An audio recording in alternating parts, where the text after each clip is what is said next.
This podcast is brought to you by Most Valuable Podcasts, leading the league in podcasting entertainment. What is going on, everybody? Welcome back into MPV Sports and welcome back into the Fast Break. My name is Jake Neverman, and I'm here with, well, I guess half of my beautiful co-host, Dave Oster. Thanks, everybody. Ricky's away, had to work today, unfortunately. We'll welcome you back next week, Ricky. You get to be week 2 of the overreactions to the NBA season. But today, we're going to be touching a couple different topics. We're going to be talking about the hot start of the Los Angeles Lakers, touching a little bit on the Golden State Warriors in the Western Conference, and then a little bit of talking the Eastern Conference and some of the contenders that maybe aren't off to such great starts that some might have expected. Some might not have expected, I guess. But yeah, before we get into everything, down below in the description, please do check out our Patreon. You can watch these recordings live as they happen. We record the Fast Break every single Monday of every single week. The Giraffe Room is now starting to get going. Dave and I actually did record our 1.0 big board. That'll be going up this week as well. So check that out. You can also view those recordings live. And we'll have some, the NFL also does their stuff live on there. So we're recording some of that on Patreon. Please come check it out. Also, our Discord down below. Join the community. That is free to join. You can talk to us. We've been getting fire emojis to a J Huff contract all today. So I'm just saying, we love when guys get paid. We do. So check it out. Free to join as well, even if you're not a big basketball person. Football, wrestling, baseball, chats for every single one of them down below in the description. In the Discord, free to join. Also, please do leave a like, hit that subscribe button, and it'll hit that bell so you get notified every single time that we do go live or post a video. And yeah, I think I got the housekeeping. I think that might have been a speed run. Oh yeah, and we'll be giving out Wet Boys today. That'll be the return of the returning segment of Wet Boys. I have Ricky's Wet Boy as well, so there will be 3. But yeah, without further ado, let's get into it. The first topic that we're going to talk about today is the Los Angeles Lakers. At time of the recording, they are 3-0, leading the Western Conference, or tied for leading the Western Conference. I think it is, because there's them and the Thunder, I believe, are both 3-0. Yep. So yeah, so let's get into it. I think the only place to start is, I think, Dave, bold statement here and question towards you. I think coaching matters in the NBA. Now, why would you say something so silly like that? Coaching, like, you could put anybody next, as long as this team has LeBron James and Anthony Davis. Who does it matter who the coach is? They got 2 top 10 players, right? Yeah. That's what I was told. That's what I've been told for years now. Shockingly, Darvin Ham could never. JJ Redick, shout out for making a difference. 3 games, we've seen a lot of changes as far as the priorities of this Lakers team, and I think it's been really exciting. The one key thing, like, out the gates is establishing Anthony Davis is our go-to focal point of the offense. And I know that that's scary because Anthony Davis is someone who has never been known for his health outside of the bubble season.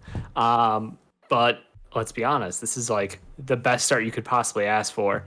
And it's not like these were like powder puff games. This was Minnesota, Phoenix, and Sacramento. These were 3 really, really high quality offenses they went up against, and they were able to match them not only on the offensive end, but also obviously beat them defensively. So like Anthony Davis for me has just been the surprise. And I know like everybody was making jokes about JJ Redick being like, oh, well, he's going to be drawing up plays and all this stuff. And it's like, yeah, actually, as it turns out, plays are good. ISO ball, and like you take a turn, I take a turn, and like we just wing things. Maybe not the most efficient basketball you could be playing. I'm just, a lot of preconceived notions this year are kind of being like shattered in my brain, you know? Yeah, I'm in multiple NBA Discords, and one of the things that I've said repeatedly over the last 2 years in most of them is that I am strictly of the belief, as a team that was coached by Doc Rivers for 3 years, that coaching matters. Like, now, is coaching going to be the difference between you winning a title and not winning a title? Probably not. That's going to come down to your players and your talent. But to put yourselves in that position to get to those situations, that's where coaching matters. Like, if you watch this Lakers offense, you can tell so quickly the changes that have happened. The amount of flare screens, backdoor cuts, handoffs, and just quick decision-making that you see, the ball doesn't stay for more than like 2 to 3 seconds, right? It just continues to move. AD is used as their central hub for basically everything. And then when he goes to the bench, oh yeah, you have LeBron James. And they're able to switch it up so quickly because LeBron had the flamethrower over the weekend where he had 32, 14, and 10. He's almost 40, by the way. And he was absolutely hooping. And so they chalked what they usually do and like, LeBron, take the ball and go. He was like, swing that. You know what I mean? Yep, I was gonna say. I was like, oh, we can't say it, but we gotta say it. That was one of the greatest quotes I think I've ever heard from LeBron James, and in real time, just watching that sideline convo happen.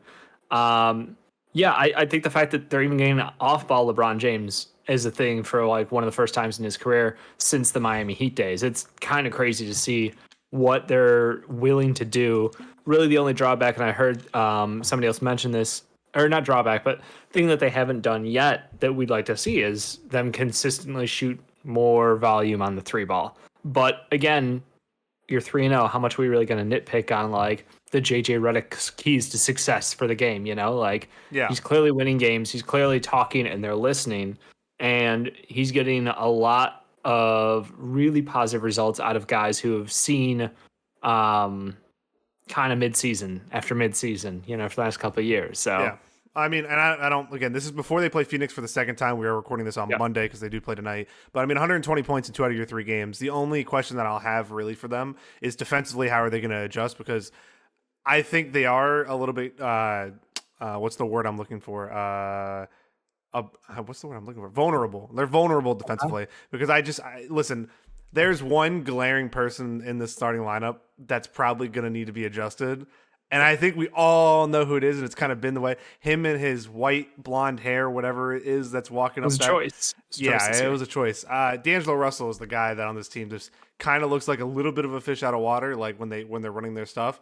And it's not really a negative towards him. I'm not the biggest D'Lo fan. I know you kind of like D'Lo. You like D'Lo. Yeah. Retro also. I don't know. I don't know if he fits with this team long term, just because if they're gonna run everything around AD like they are, D'Lo is not enough a consistent catch and shooter to be able to warrant the amount of minutes they're really going to need out of their starting point guard. So Reeves has already kind of taken over the shots, right? He had that explosive game in their second one. So I'll be interested to see. I don't want to like turn it into a whole trade this guy, do that. But like, no, but I mean, we did talk about before the season started that like D'Lo was the guy that they're probably going to need to replace with like ideally someone who can be more of a 3-and-D point guard, someone who doesn't need the ball in his hands to create because they already have 3 guys who can do that for themselves. So it's like, you're right. He's not a perfect match for the system. He's being asked to do less, which isn't necessarily a bad thing. But I mean, if he can't scale down his role and become more of a catch and shoot player, then I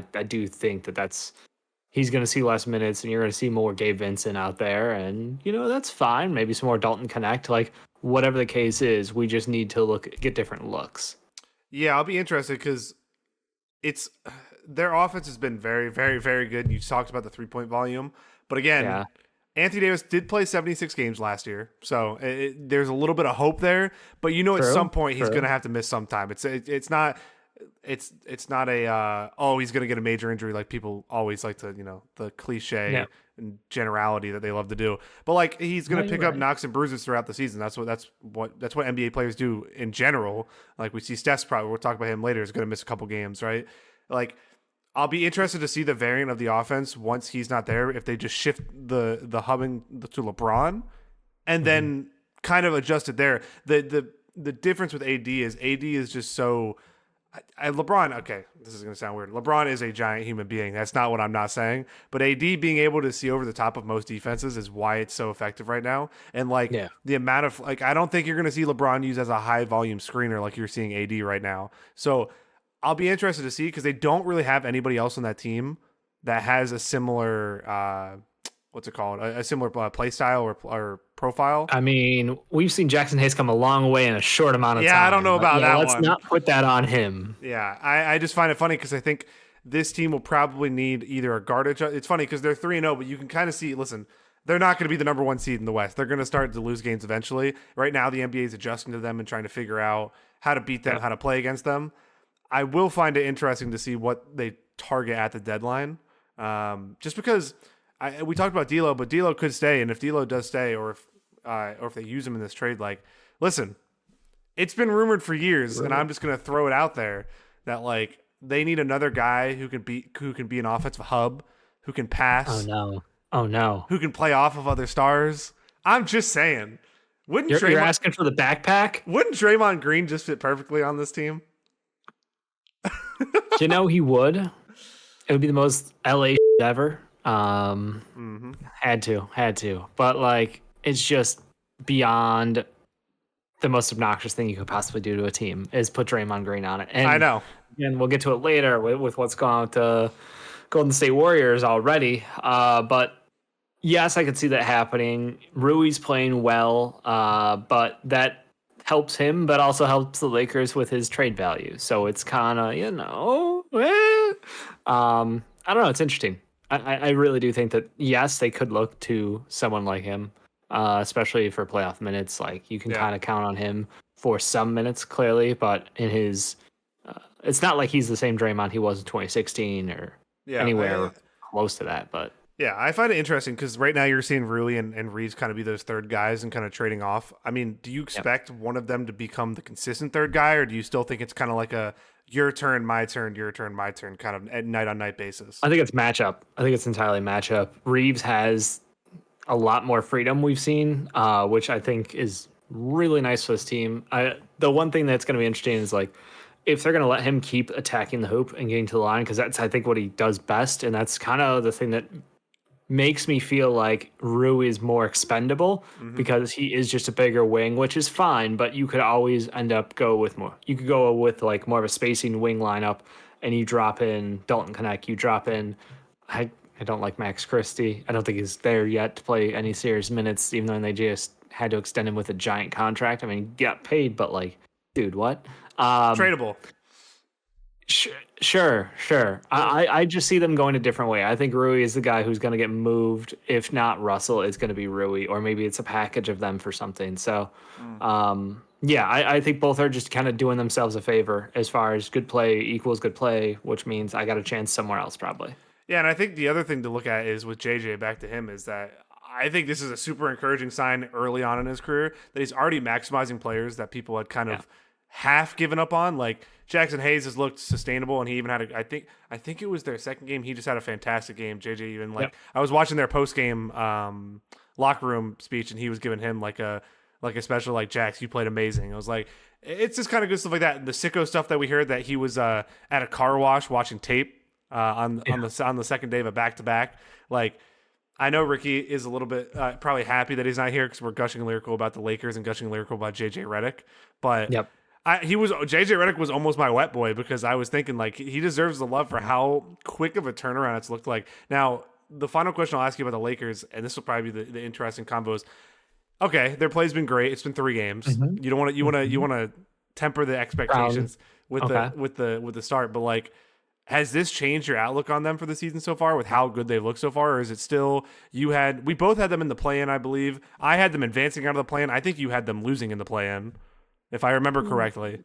Actually, I don't remember. So what do you think? Do you think this changes your mind at all, or increases their play? No, I think it's a super encouraging start. But it's a long season, and I don't think any team is the team they're going to be at the end of the year already. Like, I think this is just like maybe they're ahead of schedule for how in sync they are and the effect of JJ Redick on the roster.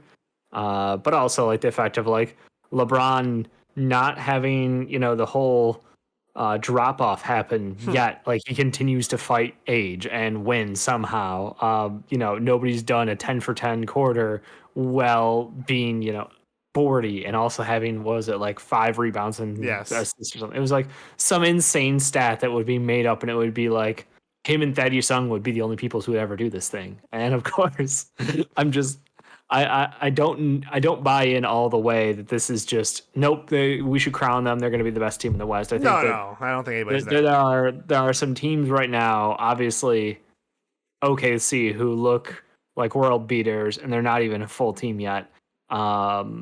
I think that there's still teams out there that scare me in a series. The Lakers just are overperforming to start the season, which I'm really happy about. But I'm not bought in because you're not ready all the way. Anthony Davis and LeBron James, and if one of them gets hurt, this team's championship hopes go down the drain. I feel like that's I mean, we'll talk a little bit broader about the Western Conference later, but I feel like that's the theme with a lot of teams, right? Oh yeah. I mean, if it's kind of just the way the NBA is. Like, if the reality is that teams won't make it to the playoffs fully healthy, right? I mean, there's multiple teams, aka them Yeah. and the Clippers, the other Los Angeles team who have been great to start the season so far, but they're also right not healthy. Like there's already teams that are missing players.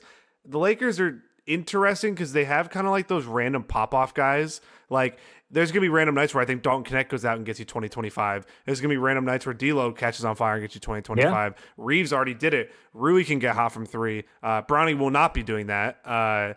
He'll be enjoying the G League where he should be.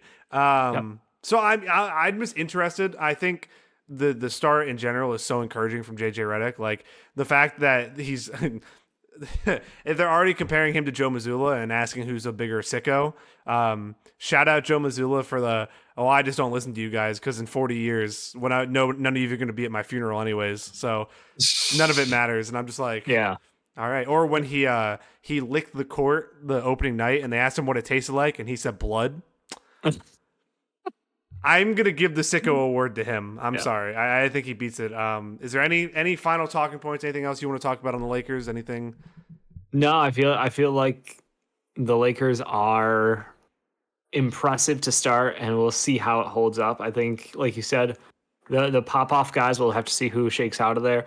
I genuinely don't know like what to expect out of Jackson Hayes. If we can get this level of production out of him for the rest of the season, like that's a small miracle in itself. Yeah, right. So he had, and that's the frustrating thing is like I remember him at the draft, and it was like this guy has all the athleticism in the world, but like I don't think he cares about basketball. And that's the problem. Now we're seeing like someone spend time, and maybe it's just it's a combination of maturity, time, and right people talking to you the right way, and we're seeing results. So excited to see him try and put together a very good season for himself, but I'm just not all the way bought in just yet on the Lakers. I understand. As always, we'd like to thank the people that make these videos possible, our patrons whose names are displayed on the screen now. If you would like to become a patron, go ahead and click the Patreon icon in the bottom right. And if you'd like to check out another video from MVP Sports, hit the video in the upper left. As always, thanks for watching.